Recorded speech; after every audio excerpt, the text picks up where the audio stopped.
So, I think we'll move from not necessarily the sublime to the ridiculous, but perhaps from the ridiculously sublime to the just plain ridiculous, with Never Too Young to Die. Drew, what's all that about then? Yes, well, in this unexpected critique of poor city planning and incompetent civil engineers... That'll make sense in a moment. Kiss frontman Gene Simmons plays Velvet Ron Ragnar, the hermaphrodite terrorist leader of a Mad Max-like post-apocalyptic biker gang. Yes, you heard all that right. Yes, whom we first see murdering a woman who has refused to give up the location of the computer desk she requires. This person does not know what a hermaphrodite... This scriptwriter does not know what a hermaphrodite is, seems to think that's somehow unusual and or kinky, and that's enough, but we'll get to the criticisms later. The disk he or she requires in order to contaminate a city's water supply with radioactive waste. So now let's get this out of the way now, I guess. No, why water and radioactive waste are on connected circuits is never addressed. Why the radioactive waste is being plumbed directly into a dam, because that's not how dams work. It's or radioactive waste, for that matter. Yes, never something that's fully addressed by the film, but there's many things that's not fully addressed by this film. So yes. So suffice to say, the engineers and the planners are the true villains here. Well, if you don't count the scriptwriters, directors and producers. Meanwhile, in a different film entirely, 23-year-old high school student and gymnastics champion Lance Stargrove, John Stamos, lives in 1980s California with his 34-year-old roommate Lance. There's so much to unpack in all of that, and none of it's worth doing. And this 34-year-old roommate, played by Peter Kwong, is an inventor of gadgets. For some reason. Everyone's got to have a hobby, I guess. Lance is... Oh, sorry, I've put that his roommate's called Lance. He's called Lance. He doesn't have a roommate with the same name, Cliff. Yeah. This is important information, people. His roommate is Cliff. Cliff, the 34-year-old roommate. And I'm not exaggerating. These are the actual names, actual ages I checked. Not just how they look, the ages they actually are. Lance is in a bad mood because his father hasn't turned up for Parents' Day, despite having invented the fact that his father would be turning up for Parents' Day, because he was annoyed with his roommate and or teacher. Yes. Not that attending would have been an option, as his father, Drew Stargrove, George Lazenby, is infiltrating Velvet Von Ragnar's base. As an aside, my first name is rare enough in movies, but when it finally turns up as the name of a secret agent, it's this walking tree that gets it. Sick. Stargrove Sr. is portrayed by a member of his team, Carruthers, Gene Simmons, in a terrible ginger wig and unconvincing ginger beard that we're supposed to not know as Gene Simmons, in a terrible ginger wig and unconvincing ginger beard, despite clearly being Gene Simmons in a terrible ginger wig and unconvincing ginger beard. Before being killed by Gene Simmons as Ragnar in his goth-stroke-glam singer persona. Another aside, there may be more of these. There's a good chance Carruthers is an Ian Fleming or Bond reference, and another name ruined by its association with this turd of a movie. By that I mean that if you've seen any interviews with Ian Fleming about creating James Bond's name and why he's called James Bond, it's reasonably well known that he took the name from a book of Birds of the Caribbean written by somebody called James Bond. But he also said, it had the name of my spy had to be kind of like an ordinary, everyday name. It couldn't have been something like Peregrine Carruthers. And I have a feeling that Carruthers here is a reference to that. But anyway, I digress so much in this because as I've said before, I said I secretly hate Scott. Clearly it's not so much a secret anymore because I keep doing these things to make the edit a nightmare for him. Okay. It's all staying. Yes. After the funeral, Lance discovers he has inherited a hitherto unknown to him farm, so he sets off to check it out. There he finds Vanity's Donja, possibly another Bond reference, because it sounds so like Danjak, the Bond production company. Yeah. Possibly a name meant to sound like danger if you pronounce it as a French person. Danger. Yeah. or possibly may almost It's a bit of a stretch, but it's a stretch, but I'll allow it. Possibly, nay, almost certainly something I thought too much about. But honestly, this film invites thinking about pretty much anything else. In Vanity, happens to be an associate of his father. Lance encounters Danja at his house in the middle of a fight with members of the Mad Max gang, with automatic weapons and boxes of grenades, some of which explode and destroy his barn, and seems almost comically unfazed and incurious, proving that no one involved thought much about this film, so neither should you. Please disregard me doing so, for I am a lost cause and quite incapable of not thinking about these things. But I'm quite happy to do it for you. It's the sacrifices we make for you, the listener. That's what makes this podcast an invaluable public service. We are selfless public servants, here for the greater good. Lance follows Danger, in glaringly inappropriate dress for the destination she goes to, into a dive bar in the post-apocalyptic parallel universe in which this film also takes place, where he encounters Velvet and gets embroiled in the action and becomes the hero who must stop Velvet and his scientist, Riley, Robert Englund, here seen playing Kenny Everett, as Scott observed, from enacting their plan of embarrassing the engineers and their terrible designs. Sadly, amongst this selection, this film is the only one with no redeeming features. I was very much hoping for a so bad it's good experience from this, a la OK Connery, or Operation Kid Brother, or whatever name we're selecting for it. There's so many. Alas, it's very much so bad I could barely concentrate on it. And while the truly awful actor that is Gene Simmons is at least having a tremendous amount of fun here, he's the only one doing so. Yeah. It doesn't help that he's sort of doing a version of Tim Curry's Frankenfurter, but son all ability and charisma. Yeah. Now, John Stamos, I'm under the impression that he is, or was, quite famous in the USA, but I'm only aware of him in his run in ER in the 2000s. Okay. Is fine, I guess. Well, I'm clearly not confident of my thoughts here. Certainly I've seen worse performances, though he does seem oddly unaffected by having gone from high school student to mass killer in a handful of days. Yeah. Vanity is given more agency and ability in a role than is typical of a 1980s B-movie role that requires an attractive, scantily clad woman, so I guess that's good. It's just a shame that her qualifications for this role is being attractive. That's about it. Yeah.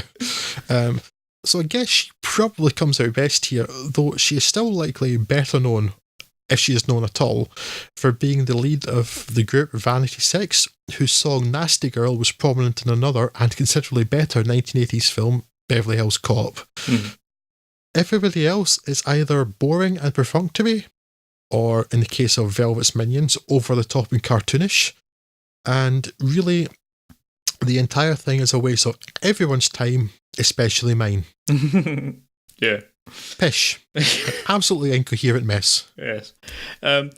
Unlike a previous film, which was another incoherent mess, and I do wonder if that film just sucked the oxygen out of this particular vector, because this also is an awful film that doesn't really seem to have any idea of what it's doing or why it's doing anything that it's doing. But I didn't have the same patience. I certainly didn't hate it as much as you did by the sounds of what you're saying. I watched this with a kind of polite baffledness throughout the way, but I was not engaged in it the same way that I was with OK Connery.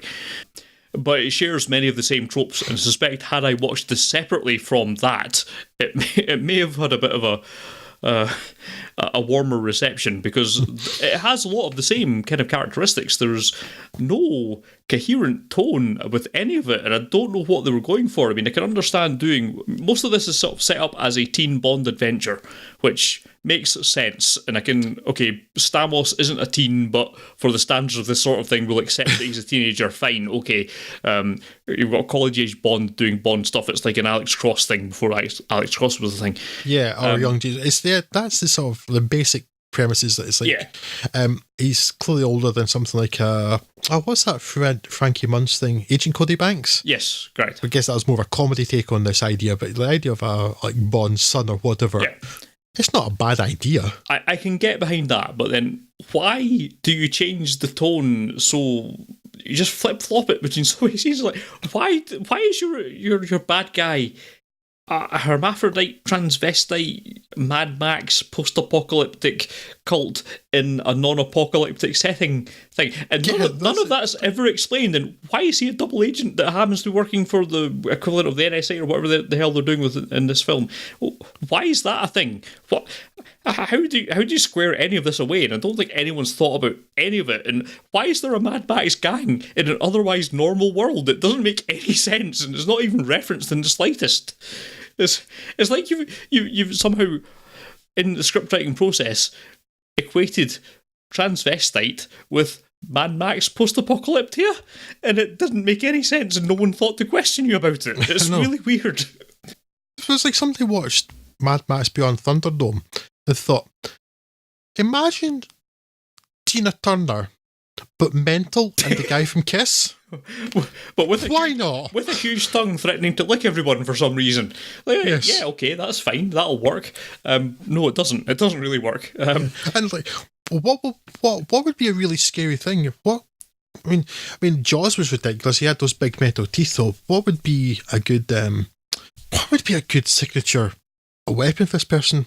How about a slightly longer than normal metal fingernail?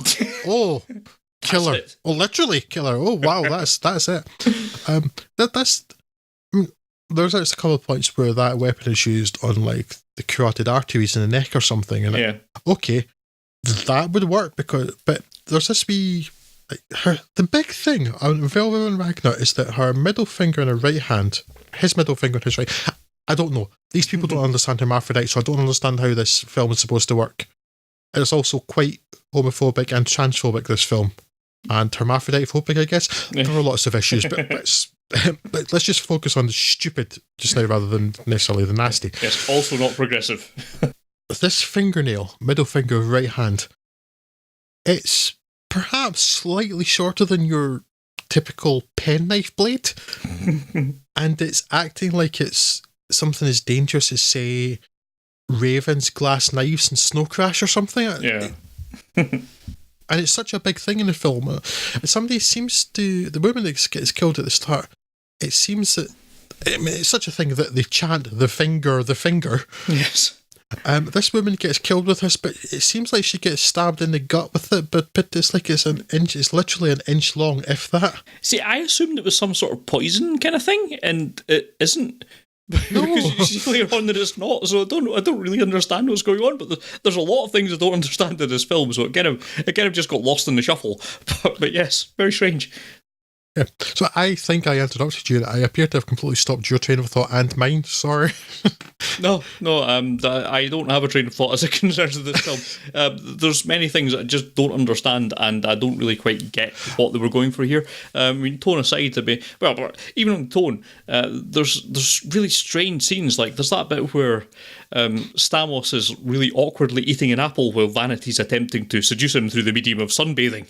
I don't know how he doesn't go through a whole barrel of apples, because it's clear. Yeah, apparently his the way this film shows that he's really sexually aroused is that he's furiously eating apples. Yes, and dropping them and going to get another apple and eating that and making a hash of that too. And I wouldn't mind so much if that was being played up for comic laughs, and that's like, okay, this is what you're doing in a PG film to kind of get, it's a little joke for the adults or something like that. But no, it suddenly realises that actually it's not a PG film. Let's go straight to the sex scene. Yeah, what's the point of all of this? I don't understand. I don't know what this was in this country, but in the US it was an R. You know, so it's kind of young Bond, but with a very adult rating. It's so strange. Yeah, it's like someone's taken a really strange treatment of a post-apocalyptic hellscape and a teen Bond franchise that they were trying to get off the ground and just randomly mashed them together.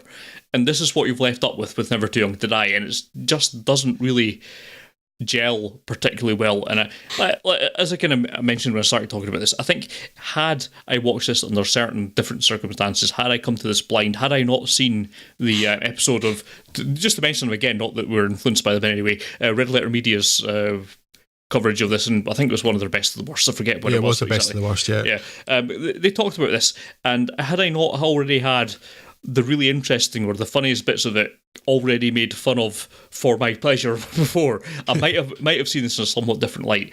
But yes, it just doesn't really work in anything that it's trying to do. Was acrobatics ever cool? I don't recall that being a thing, but that's what they're going for with the kind of John Stamos's character setup. There's just many questions that it raises. It doesn't answer any of them, and none of them really make a lot of sense. And I didn't hate it, but I wouldn't ever recommend anyone watch it. I think either listening to this podcast, hopefully, or perhaps watching the Red Letter Media episode where they cover this would give you all of the enjoyment of it without the investment of 90 minutes of watching something that's actually quite bad. So, yeah, I think actually it pushes a wee bit towards the 2 hour mark as well. In fact, it's oh dear, it's like an hour 47 or something like that. Sounds about right. It's not good.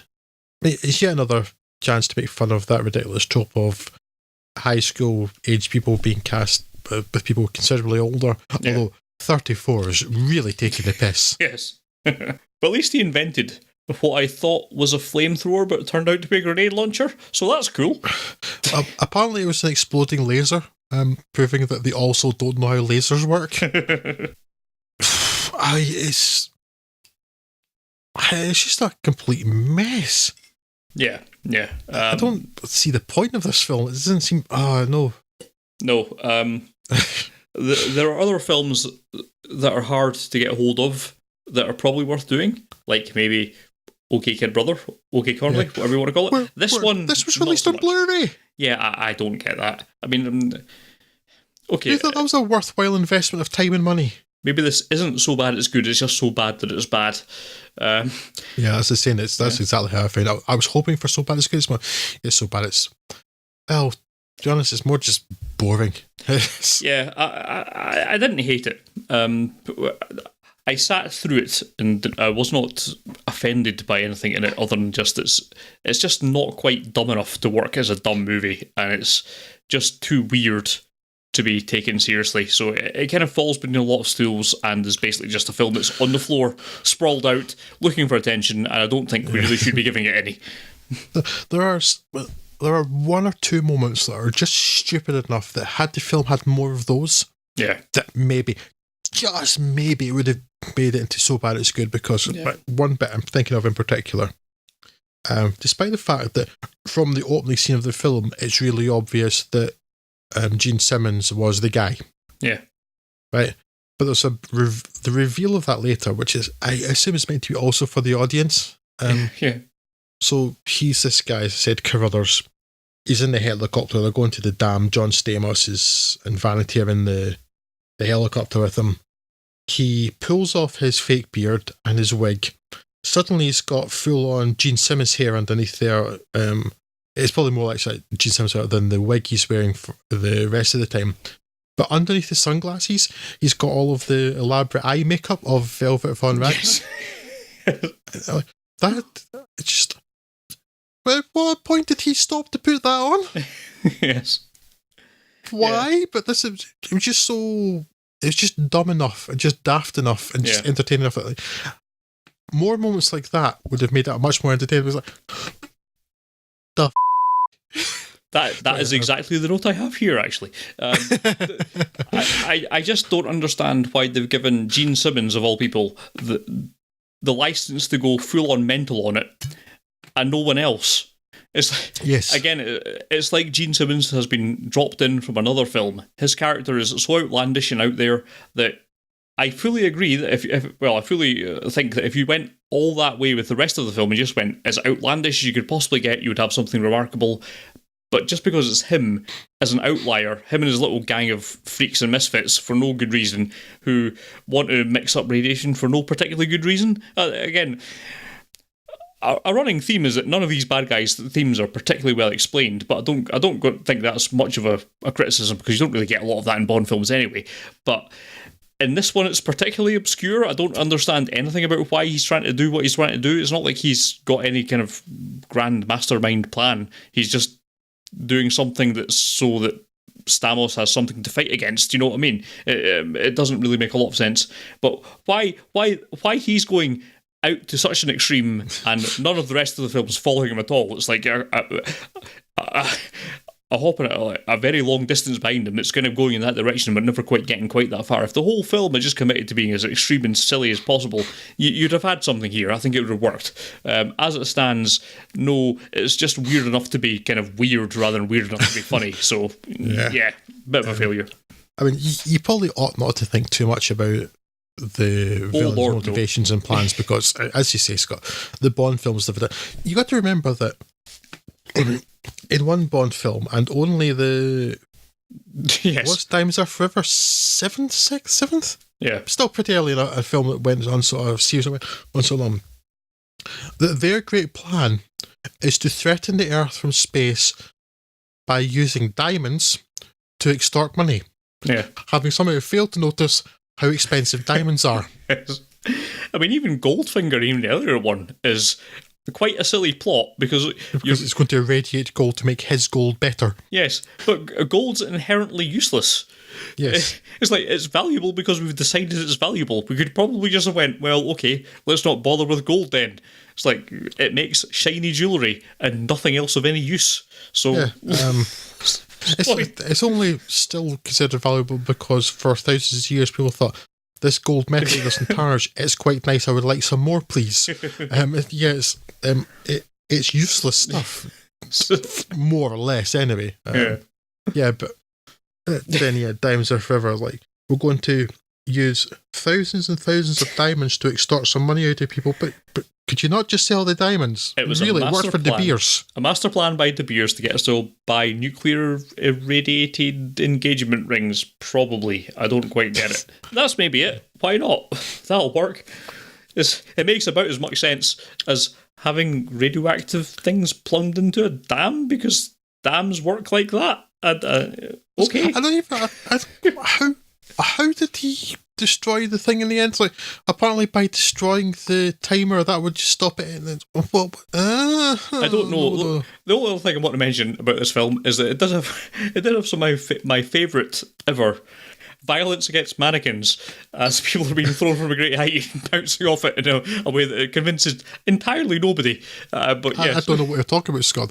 That was clearly Gene Simmons' body that went over that dam and landed there. Yes, kudos to the special effects department on this film. Yeah, honestly, it falls like it's not even like a mannequin, more like it's just some bags full of sand tied together. Yeah. It's really terrible.